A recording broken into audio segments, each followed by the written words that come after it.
warahmatullahi wabarakatuh. Selamat siang. Perkenalkan, kami dari kelompok 8 yang beranggotakan saya sendiri, Dafa Ahmad, Sheila Marsanda Prasojo, dan Dimas Aditya Arafif. Di sini kami akan mempresentasikan hasil diskusi kelompok kami terkait materi definisi dan penalaran. Oke.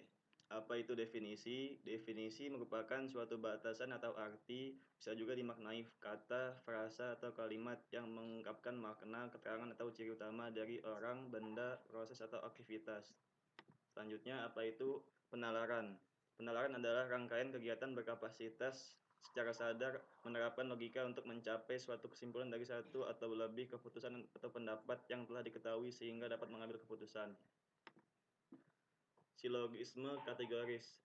Silogisme kategoris adalah aturan pengambilan kesimpulan dalam logika matematika yang didasari oleh kategori atau kelas yang terkandung dalam premis-premisnya.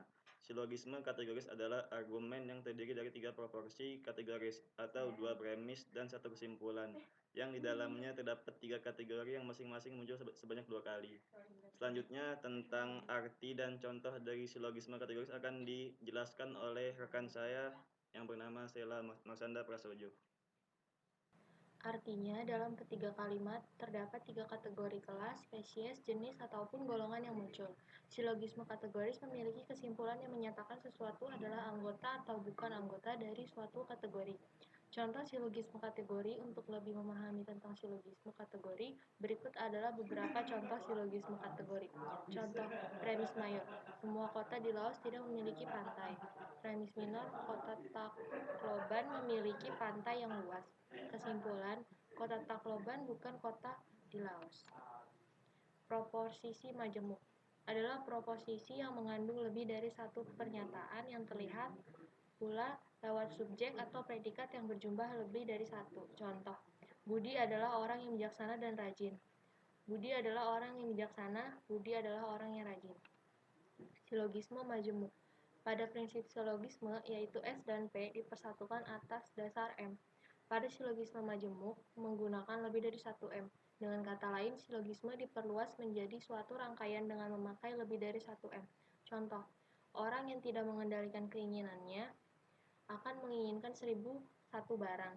Orang yang menginginkan 1001 barang itu kebutuhannya lebih banyak sekali. Silogisme majemuk. Pada prinsip silogisme, yaitu S dan P dipersatukan atas dasar M. Pada silogisme majemuk menggunakan lebih dari satu M. Dengan kata lain, silogisme diperluas menjadi suatu rangkaian dengan memakai lebih dari satu M. Contoh, orang yang tidak mengendalikan keinginan-keinginannya akan menginginkan 1001 barang.